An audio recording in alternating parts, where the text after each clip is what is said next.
La idea del semillero de yoga, y en eso llevamos 13 años hablando, compartiendo y debatiendo, es explicar yoga desde una visión amplia.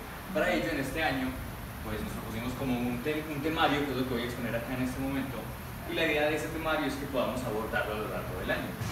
Digamos que el temario, básicamente, lo que queremos exponer consiste en el ser humano y en el universo. Uno se pregunta, bueno, pero todo es el universo, y el ser humano es la cama más compleja del mundo, pero vamos a entender como diversas formas de entender cada uno de esos aspectos. Lo primero es como que el ser humano tiene como diferentes componentes, es lo que vamos a estudiar. Tiene un componente que son las facultades, que es lo que puede hacer el ser humano. El ser humano puede hacer, puede sentir y puede pensar. Como ese aspecto, tenemos como tres condiciones básicas por las que funcionamos. Y esas facultades se asocian, digamos que a tres conceptos que son muy empleados en yoga, que sería la voluntad, asociada con el hacer, la devoción, asociada con el sentir, y la sabiduría, asociada con el pensar. Digamos que tenemos ese primer núcleo del ser humano, las facultades. Pero digamos que esa capacidad, esas posibilidades de hacer, digamos que se llevan a cabo porque tenemos como unos vehículos, unas herramientas con las que nos movemos en el mundo. Digamos que acá hay muchas divisiones, pero vamos a explicar 5, que son como las 5 formas básicas como se explican en yoga. La primera de esas divisiones es lo que se podría denominar como el cuerpo físico, ¿cierto? El cuerpo físico está compuesto pues por un montón de órganos, de sistemas, del sistema digestivo, el sistema hormonal, el sistema nervioso, músculo esquelético, todo eso entra dentro de ese aspecto del cuerpo físico, es la estructura densa. El siguiente aspecto es lo que suelen llamar como el cuerpo vital, que algunos también lo llaman como el cuerpo energético, pero que una de las formas más fáciles de entenderlo es el cuerpo fisiológico. Digamos que lo físico es la materia como tal, lo denso, pero lo fisiológico es lo que hace que funcione eso denso, lo que permite que funcione. Y por eso en las tradiciones antiguas eso lo llamaban la energía, pero hoy en día sabemos que funciona bajo otras diferentes formas. Entonces, acá dentro de este aspecto de lo fisiológico, de lo energético, de lo vital, entran varios componentes. Lo primero es como los órganos de la acción, los órganos de la acción. Con ellos, digamos que se recurre a las manos, los pies, ano, genitales y boca, que es lo que nos permite actuar, obrar, y eso viene de esa capacidad de hacer, que viene de lo energético. Acá también están enumerados los canales o los meridianos, que son como esos conductos por donde pasa, por donde fluye esa energía. Y está el aspecto, ya me enredé yo, ¿sí? Está el aspecto de los tipos de energías, ¿listo? Los diferentes tipos de energía que existen, y esos están pues muy asociados con las facultades de respirar, con la facultad de la digestión, con la facultad de la circulación, que es lo que hace que funcione, le da soporte a este cuerpo físico. Digamos que el siguiente nivel en estos vehículos sería el cuerpo mental, sensitivo, como el aspecto mental más externo. Y con este cuerpo mental sensitivo, digamos que entra uno de los sistemas básicos, que es los órganos de los sentidos. Con los órganos de los sentidos, pues tenemos como los 5 sentidos básicos que funcionamos, o que conocemos más que todo, pero esto está asociado con la capacidad de recibir la información del exterior. Y lo que pasa es que esto crea otro montón de facultades, como las emociones, como los sentimientos, como las percepciones, que lo que hacen es que califican o etiquetan eso que siente a través de los sentidos. Entonces califico en positivo o negativo, lo valoro o no lo valoro, me gusta o no me gusta, y ahí es donde nace ese proceso de preferir lo uno por lo otro, todo este núcleo de las emociones, sensaciones, percepciones y todo eso. Luego de ello aparece el cuerpo mental como tal, como en el nombre puntual, ya sin el apellido de sensitivo. Digamos que este cuerpo mental es el que se encarga, o es el que usamos más que todos nosotros para la facultad de pensar, de entender, pero con él se engloban diferentes elementos también. Ahí tenemos la capacidad de discernir, tenemos la capacidad de imaginar, tenemos, digamos que, la capacidad de inteligir, nuestra inteligencia se encuentra allá.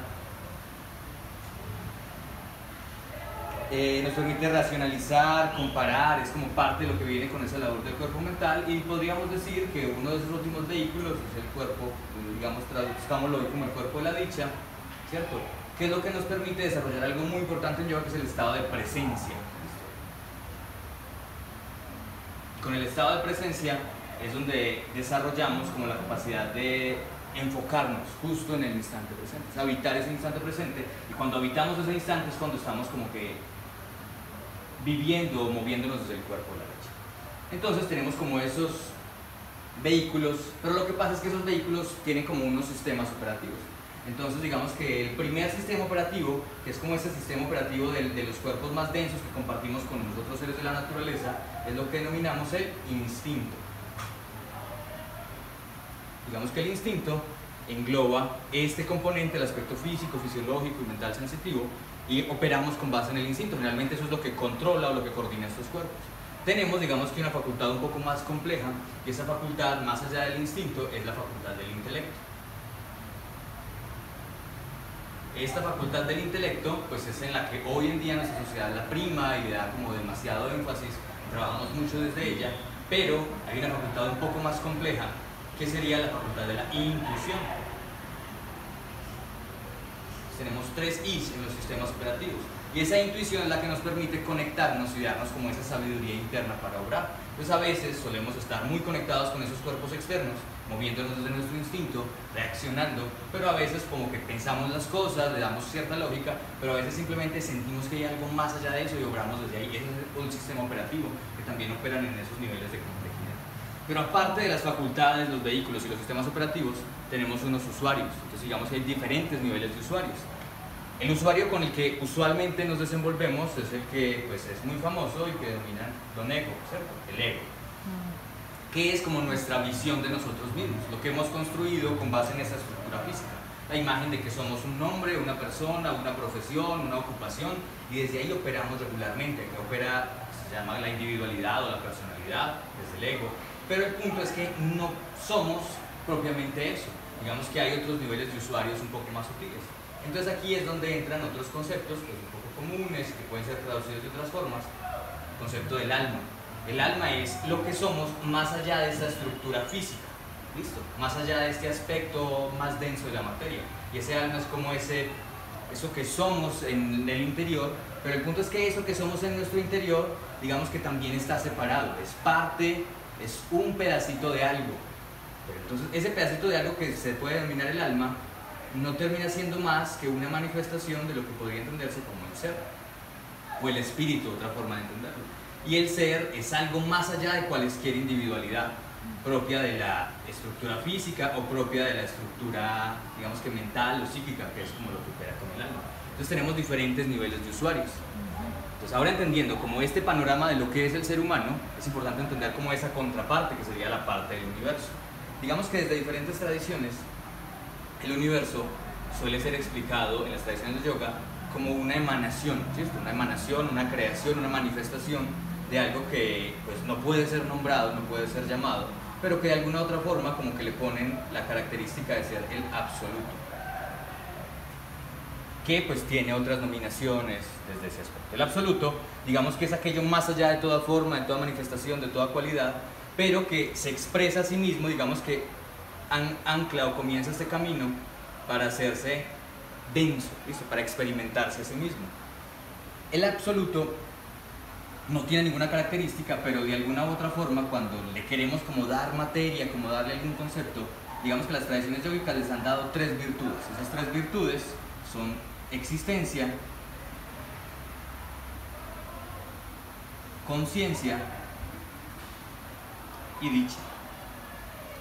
Es decir, que todo lo que existe es parte del absoluto. Todo lo que puede ser entendido o entendible, o todo lo que entiende es parte del absoluto.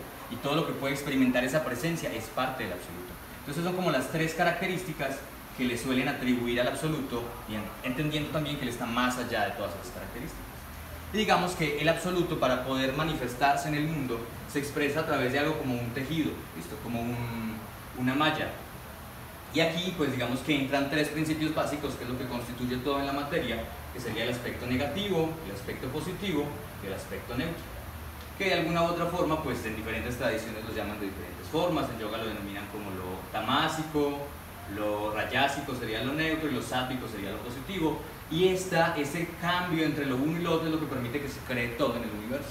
Digamos que ese proceso de densificación, de creación con estos 3 atributos, que son esta manifestación, digamos, más densa de estos mismos 3 atributos, es lo que nos lleva a entender como ese proceso de densificación, que es como una forma de entenderlo por niveles de energía.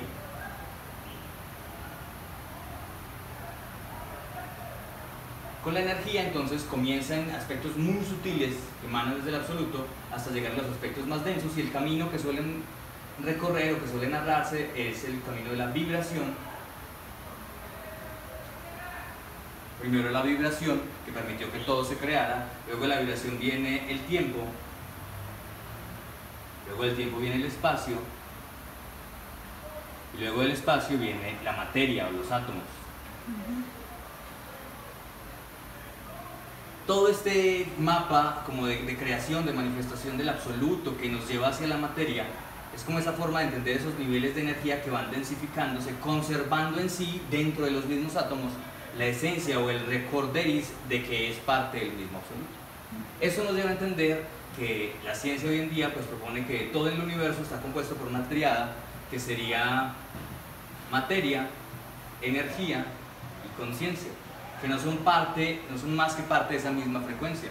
La materia es lo más denso, digamos, que de ese aspecto, el aspecto, digamos, de los átomos, el aspecto negativo, el aspecto tangible, el aspecto de la existencia.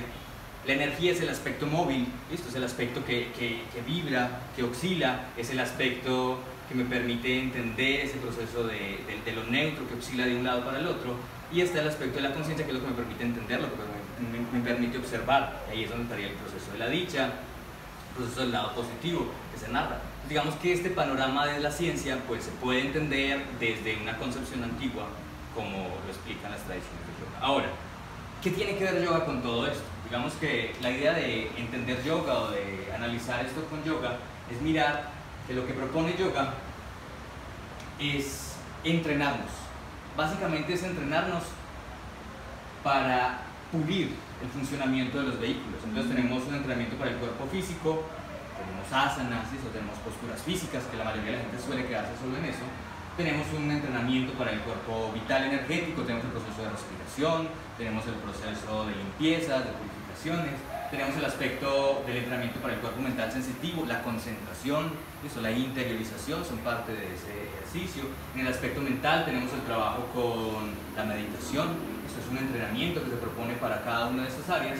Y en el aspecto de la dicha tenemos el entrenamiento de la meditación profunda o el aspecto de la conciencia plena, que es esa parte de entrenar cada uno de esos vehículos. Pero hay que entender que esos son los entrenamientos para los vehículos y no el propósito como tal. Entonces, yoga, para entrenar cada uno de esos vehículos, se basa en potenciar estas facultades.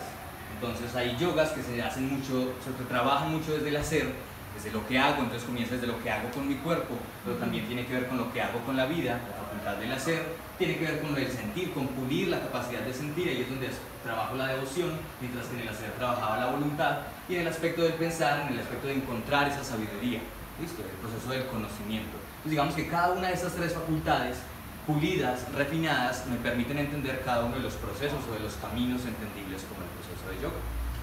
Y en esencia, este entrenamiento que hacemos con las facultades y los vehículos, lo que quiere hacer es quitarle protagonismo al ego, como entender que no somos eso.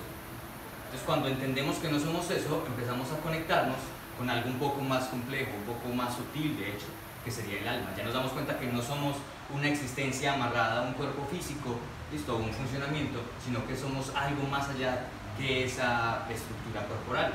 Pero en el fondo también entendemos que somos el alma para poder luego abandonar que somos esa alma, para entender que somos más que eso, que somos parte de ese mismo absoluto. Y ese es el juego que propone yoga, entender, entrenarnos en unas facultades, entrenar los vehículos para poder conectarnos con lo que somos en realidad, que es una parte de la misma naturaleza del universo. Es como parte del ejercicio que queremos hacer. Lo que hace yoga básicamente es como crecer, como florecer, como conectarnos y permitir que ese absoluto dentro de nosotros se exprese a través de nuestro ser, y que ese ser pueda emanar todo lo que somos en nuestra vida. De esa forma, el mismo absoluto que se expresa en el universo termina expresándose a través de nosotros y todo lo que hacemos en la vida. La propuesta con el semillero para este año es que cada uno de estos diferentes tópicos que están acá, así puestos, simplemente mencionados, es lo que vamos a abordar cada uno de nuestros encuentros.